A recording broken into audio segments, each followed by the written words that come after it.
Howdy folks, Keywii here, and welcome back to Suzerain, a safe space in which to be awesome, where, everything is bad. If you didn't watch the last episode, it was quite depressing, and I would recommend that you are prepared if you decide to watch it after the fact. Those who have seen it and are watching this know exactly what I'm referring to. Anyway, the election speech. Oh, fuck. Okay. Time to lose an election. The sun was starting to peek through the blinds of my suite at the Grand Chariot Hotel in Enrique. I hadn't slept at all that night. I was too busy thinking about how I would rally my party's conservative base at today's election kickoff. I was just pulling on my clothes with two soft, sharp knocks came at the door. Lucian. Good morning, sir. I hope you brought coffee. Lucian sat down in the suite's office chair and pulled a piece of paper from his jacket pocket. Take that as a no, then. I just thought I'd drop off some talking points for your speech today. Don't worry, I won't say anything stupid. Just like old times. Much appreciated. Much appreciated. No trouble at all. Ready to hit the campaign trail again? Are you sure you can take another 4 years of me? I've got to finish getting ready. Ready to hit the campaign trail again? I'm ready if you are, Mr. President. I'll see you at the rally. I almost forgot. The Archpriest of Dare couldn't be present today, but wanted to relay a message of support to you and your family. I don't want to support. What'd he say? I bless the rains down in Enrique. Fucking Christ. That is something. God damn it. I bless the rains down in Enrique.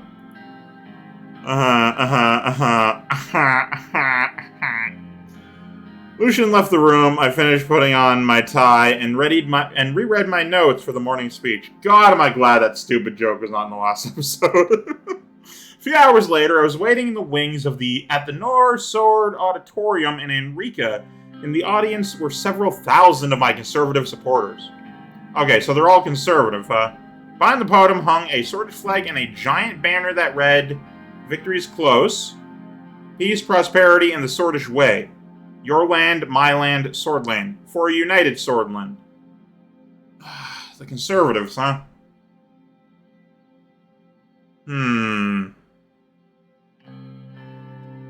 I want their support, even if I don't, support them. So let's see here. Peace, prosperity, and the Sordid way doesn't sound right. That sounds good, but it doesn't sound right. Victory is close. Could be. Because, the whole point of the re-election campaign speeches is about rallying people who wouldn't have otherwise voted for me. For a united Sordland. That's been my campaign the whole time. Enrique Mayor Curtin Lest gave a short introductory speech. I couldn't look at him without thinking about how I'd let Monica down. It's fine. I stepped behind the podium and took a deep breath. Brothers and sisters of the USP. USP? Hang on. Who the hell are the USP specifically? Party leaders. No. Assembly? History, locations, organizations, political parties. USP. United Sordland Party. Oh, well then absolutely I said the right thing. As the oldest party, governing party, the USP describes itself as a modern democratic party, which is faithful to the founding principles of the Republic of Sordland. Party 9, his term may saw help Anton Rayne. Unite, brothers and sisters of the USP. The past 3.5 years have seen our country tested again and again. The past 3.5 years have been the hardest of my life now. Over the past 3.5 years, many enemies have tried to destroy me and this fine country. I'm feeling that, but I think I'm going to go with this. Our country has been tested again and again. Yet I stand before you now, ready to pledge myself to God and Sordland yet again. That could be good. Mentioning God is good for conservatives. Yet Sordland has prevailed. Under my administration, we are stronger than ever. I think people are not going to go for that one. Yet the Rayne administration stands strong, ready to lead Sordland to greatness once again. Okay, well, yet I stand before you now, ready to pledge myself to God and Sordland yet again. Don't mention how we've done. Keep that off their minds. With my re-election, I will finish pulling Sordland's economy from the depths of recession. I've begun to fix the disastrous economic decisions of my predecessors. Together, we will get the economic crisis under control. Nah, I have to stand firm and sound like I'm strong and forceful and blah blah blah. Strong leader, conservatives care about, with values and stuff. I've begun to fix the disastrous economic decisions of my predecessors. With my re-election, I will finish pulling Sordland's economy from the depths of the recession. Yeah, see, you put it in their mind. I've already begun. All my plans are only halfway done. I gotta finish them, otherwise things will fuck up. Huh? As armed militants threaten to tear us apart, I promise to uphold law and order. As violence on the streets threaten to tear us apart, I promise to restore harmony. I feel like conservatives don't care about harmony. They care about law and order. As armed militants threaten to tear us apart, I promise I will uphold law and order. We'll continue to defend Sordland against threats, whether internal or external. Continue to seek retribution from our enemies, both at home and abroad. I'll continue to fight for the constitutional reforms Sordland deserves. Ooh, don't mention reforms around the conservatives. They didn't care for it. I will continue to defend Sordland against threats, whether internal or external. And I will continue to root out corruption and wrongdoing, even within the institutions we hold dear. Now, that actually could work to my favor because of the whole Pater thing. I remain committed to stamping out the corruption that has plagued Sordland, Swordish corporations for far too long. Ooh, hard to say. I think I'm going to go with the, even within the institutions we hold dear. Because that does track a little. That is kind of on brand for me. Thunderous applause erupted. Sordland has changed, but the USP remains as strong as ever.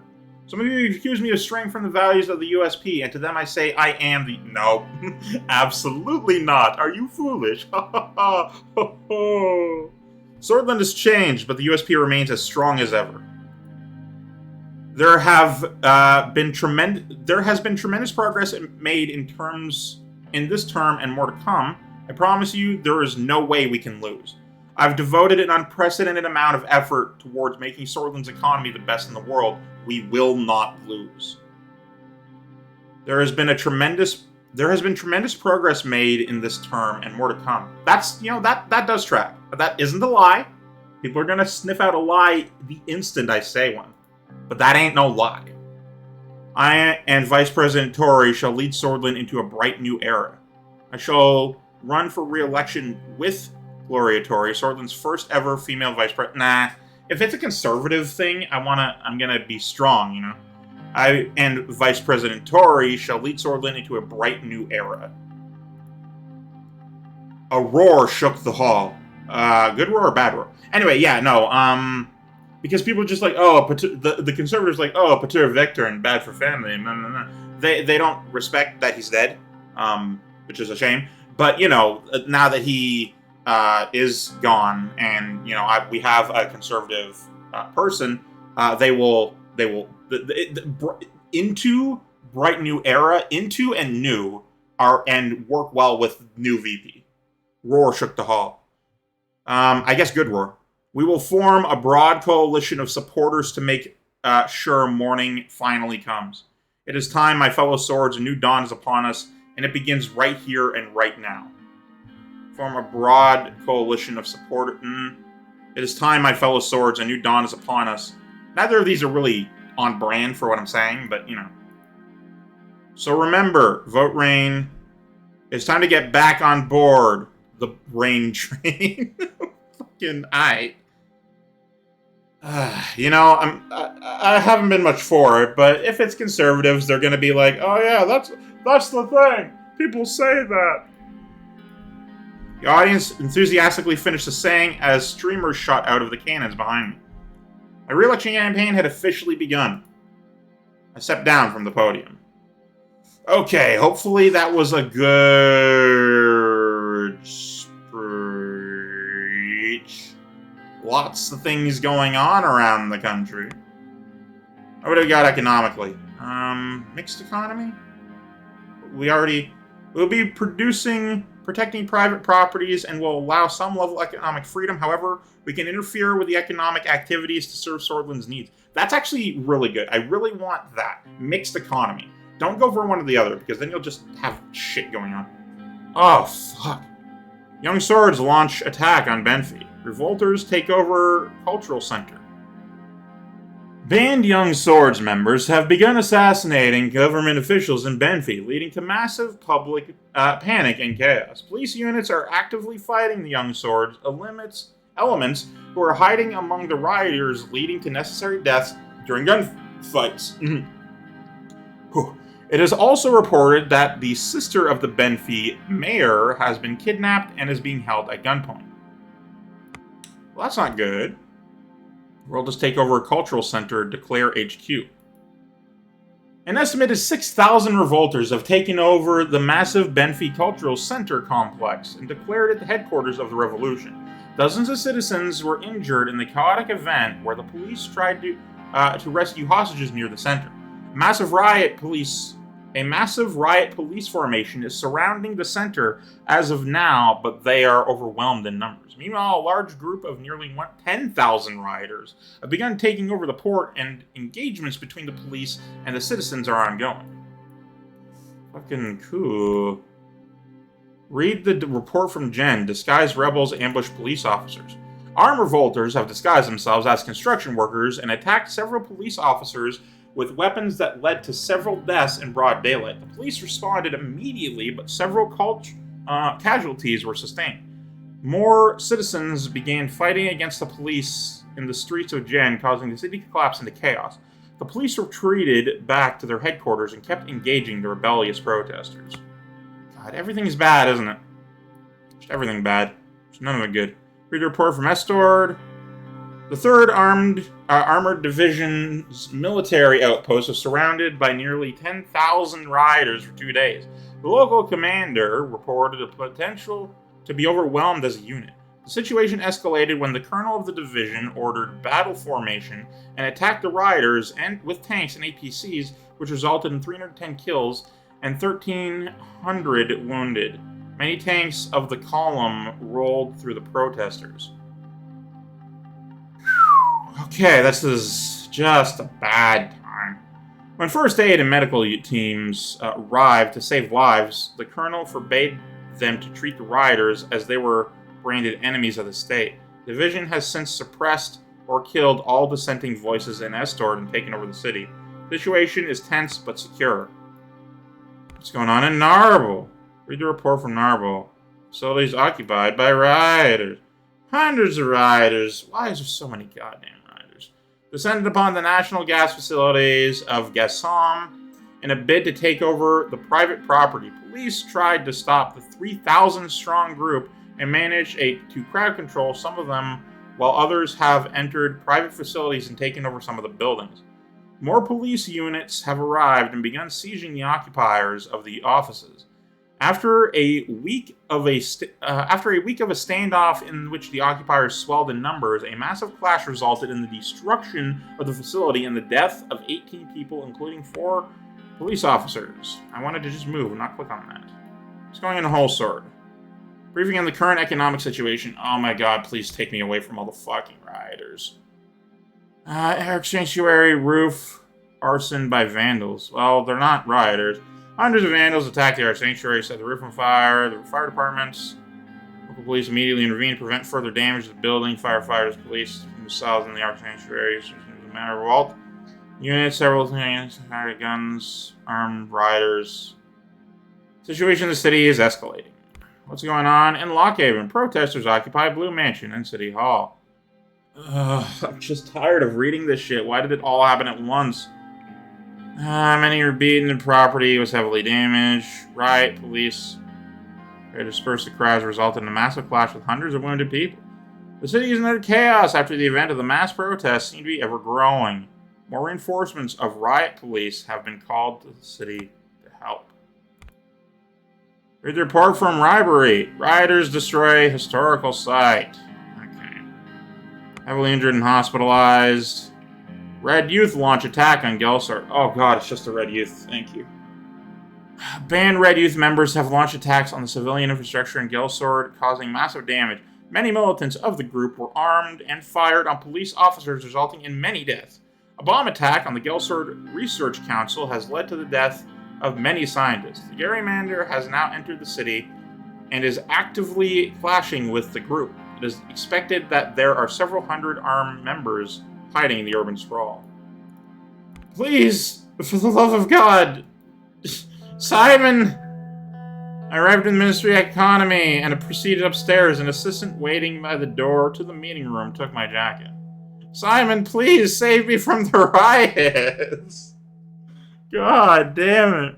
I opened the door and entered the largest boardroom in the building. I was going to say broadroom. Broadband. Simon was sitting alone with a glass of water and his documents laid out before him. He stood up when I entered and approached me. After a quick handshake, I took a seat. Good afternoon, President Rayne. How's it going? It really is good to see you. I'm pretty swamped with work, barely getting any time with the family. The glee in his voice was barely disguised. A knock on was heard on the door and Gloria entered the room. Apologies, I got held up. Did you start yet? Miss Vice President, no, not yet. Now that everyone is here, let's begin. As you all know, we're here to review the economic progress we've made over the past term and decide how to proceed. I will brief you quickly on what we have done so far, just as a refresher. Very well, let's hear it. He gathered the documents in the pile in front of him and adjusted his glasses. From the pile, he produced 2 booklets and handed them to us. Our extra focus on the economy has resulted in some small-scale positive growth. The extra resources have been a boon to my ministry. It would be great if we followed up on this focus during our next term. Let's take a deep dive into the details now. Please turn to page 5. Alright. Now I'm going to turn to page 6. Let's start off with our economy plan. I would like to say we are on track, but unfortunately I cannot. Our decisions so far have not been in line with our initial intention for our planned economy. It looks like we are going for a mixed approach instead, something between a planned and a market economy.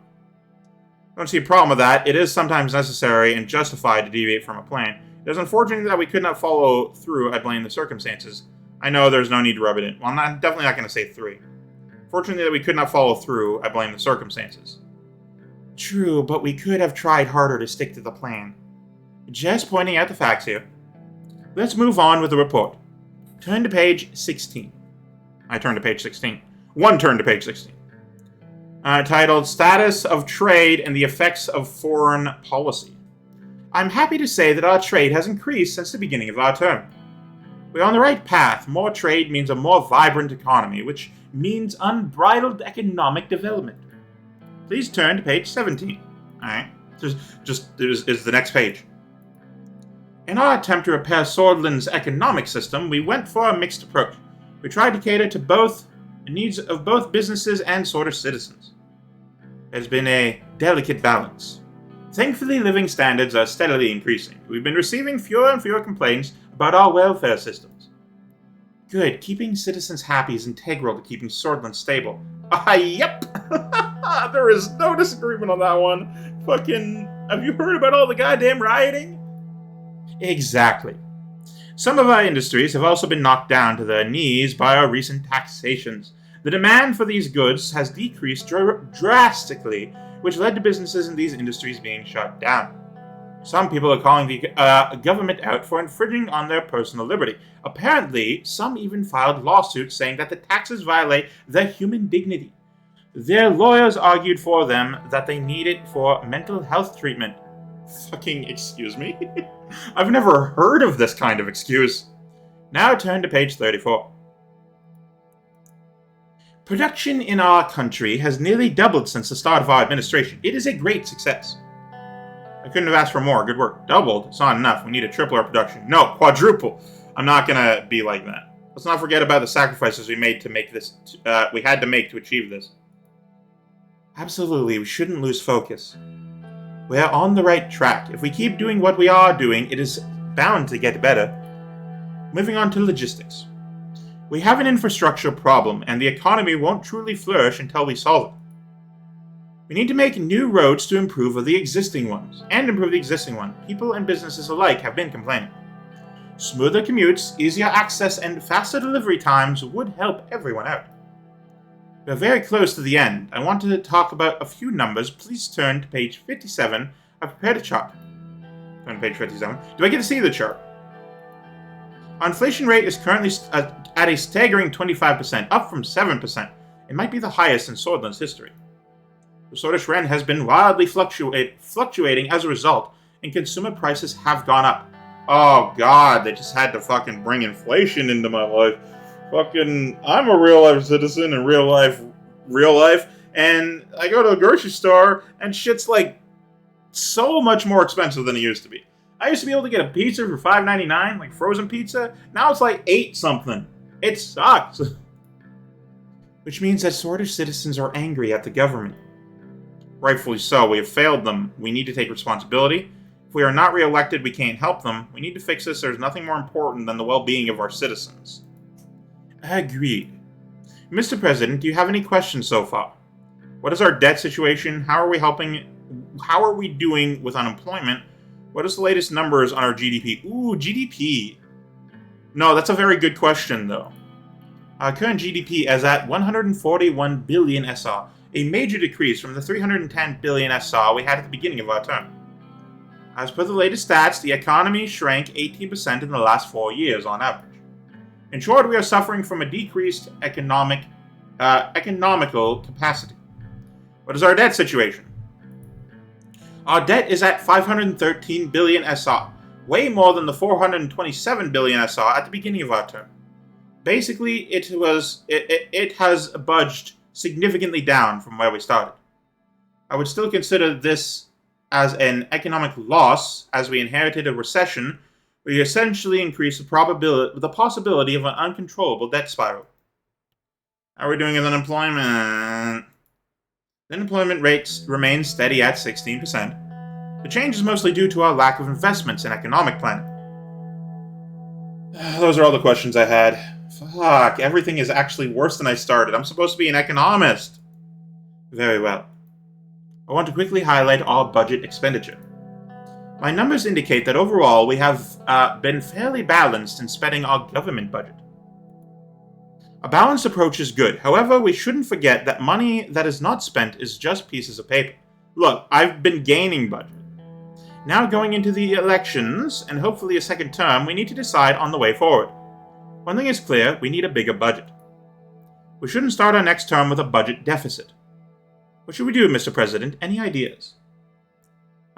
We will take an international loan from MFI. What comes to mind right now? We'll have to make do with what we have. Should we take out a loan? I feel like that's the worst possible thing I've ever seen. But with that budget, we could absolutely do good. We will take an international loan. This is just a mistake. This is the worst idea. This is a bad idea. We're not going to recover from this. This will pose quite a risk to the reputation of our administration, but it can be done. I will get on it after the meeting. Now that that's out of the way. During our first term, we have faced many challenges in the midst of a recession. We've worked hard to fight against the odds, but it is not enough. It was not enough. Violent unrests are still happening across the country. The tensions chase away potential investors that would have created more jobs and boosted our economy. Simon paused to wipe his glasses. He swallowed before continuing. Mr. President, you may have surmised from the numbers I have given you that the economy has worsened considerably over the course of our administration. I wanted to prepare you for the truth. There is no longer a mere recession. We entered a period that historians might reasonably refer to as the Sordland Great Depression. Fuck, I've created a Great Depression! Sordland Depression. Hang on, I just got an achievement and I want to know how many people have also gotten this achievement. Show me the global stats. Okay, 24%. That's not too bad. There's a Sordland economic recovery achievement that is 23%. That would have been nice to get. We've broken our promises and failed our people. Our only hope is the future generations will be able to forgive us when they look back. All the blame falls on your shoulders. Nope.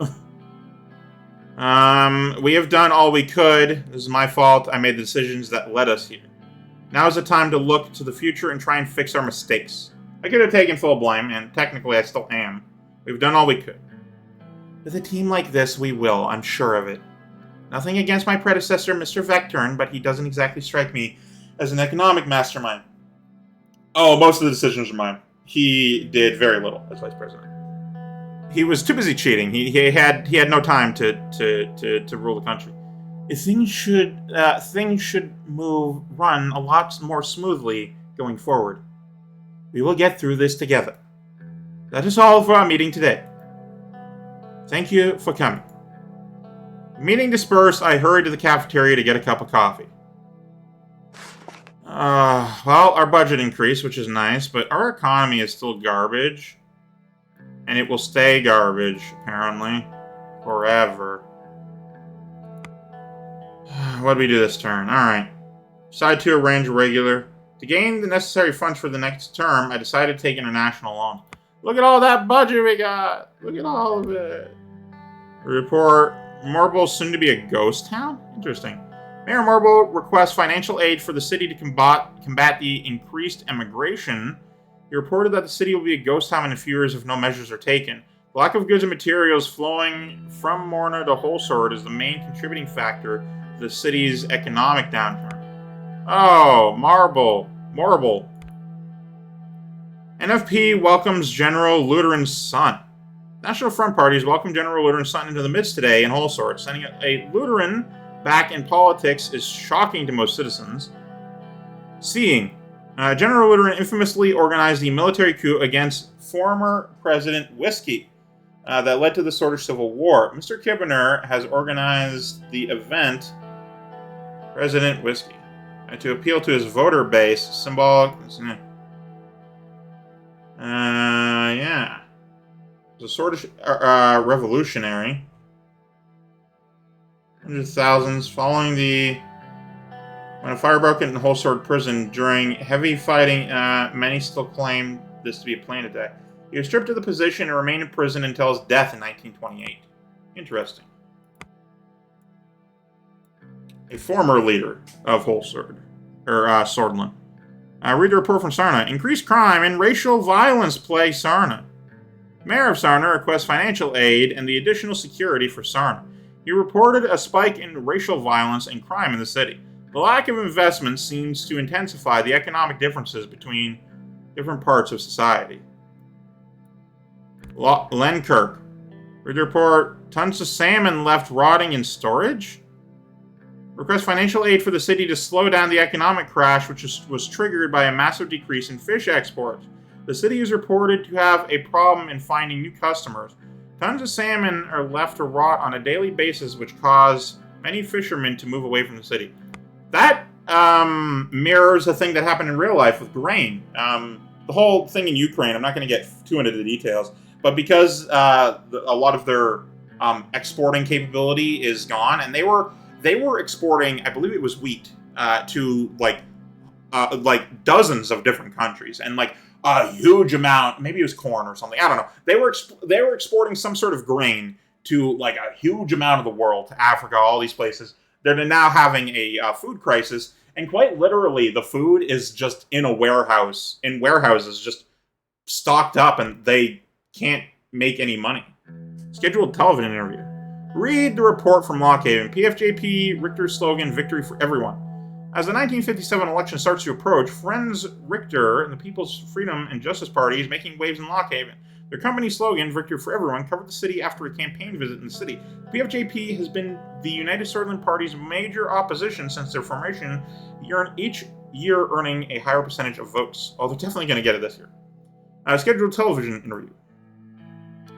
The makeup crew had just finished their preparations for the interview. Oh, I shouldn't have taken this scene. It's the end of the episode. We're gonna come back to the scene another time. I didn't realize we're at the 30-minute mark. I would have not done that if I knew that. But that'll have to be for this one. Thank you guys so much for watching. Of course, from Keywii. You can rate tune yourself for a delightful day. I love you all. Goodbye.